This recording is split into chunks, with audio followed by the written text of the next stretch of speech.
మనం కొట్టకపోతే ఏమైపోద్ది? ఆళ్ళు బాగా మొండోళ్ళైపోతారు. ఇక మాట వినరనమాట కదండీ!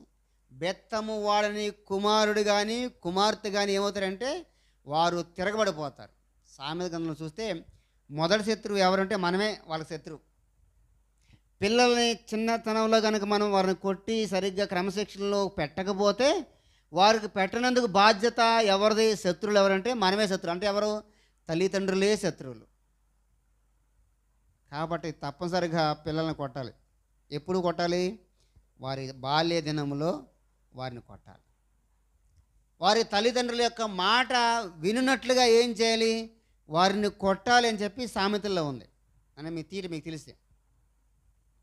కాబట్టి వీడు ఏం చేయాలంట? వీడు మొండివాడి ఉన్నాడు గనక ఏం చేస్తున్నాడు? వాడిని శిక్షించాలి. శిక్షించిన తర్వాత అంటే కొట్టిన తర్వాత వాడు మాట వినకపోతే ఏం చేయాలంటే ఇప్పుడు చదవండి ఏం చేయాలి?